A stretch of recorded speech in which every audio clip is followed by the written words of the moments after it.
பாகிஸ்தான் ராணுவ பள்ளி தாக்குதலில் உயிரிழந்தவர்களுக்கு மெழுகுவர்த்தி ஏந்தி அஞ்சலி செலுத்தப்பட்டது.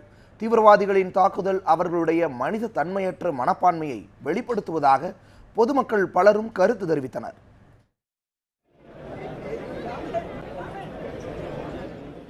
பாகிஸ்தான் நாட்டின் பெஷாவர் நகரில் உள்ள இராணுவ பள்ளியில் நடத்தப்பட்ட தீவிரவாத தாக்குதலில் பள்ளி குழந்தைகள் மற்றும் பணியாளர்கள் என 140 பேர் உயிரிழந்தனர்.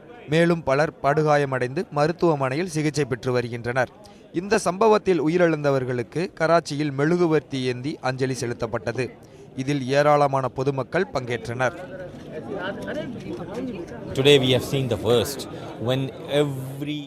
மிக மோசமான இந்த தாக்குதல் ஒவ்வொரு அப்பாவி பாகிஸ்தானியர் கண்களிலும் நீரை வரவழைத்தது. குழந்தைகளை இழந்து தவிக்கும் பெற்றோர்களின் துயரங்களை அனைவரும் பகிர்ந்து கொள்கிறோம். இதுபோன்ற தாக்குதல்களை நடத்தும் தீவிரவாதிகளை அழிக்க நடவடிக்கை எடுக்க வேண்டும் என்று அரசிடம் நாங்கள் கேட்டுக்கொள்கிறோம்.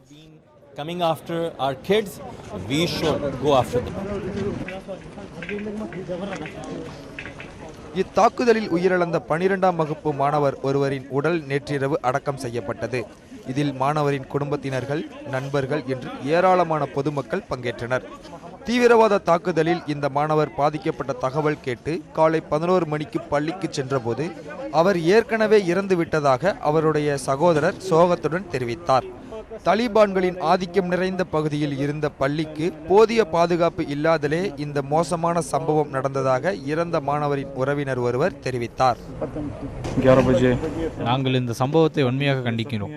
பாகிஸ்தானின் எதிர்காலத்தை நிர்ணயிக்கும் குழந்தைகளை கொடூரமாக கொன்றதை ஏற்றுக்கொள்ள முடியாது. இதற்கிடையே தாக்குதலுக்கு பொறுப்பேற்பதாக உடனடியாக அறிவித்த தலிபான்கள் தங்கள் மீது அரசு நடத்தும் தாக்குதலுக்கு பழிவாங்கும் நடவடிக்கையாகவே இத்தாக்குதலை நடத்தியதாக தெரிவித்தனர்.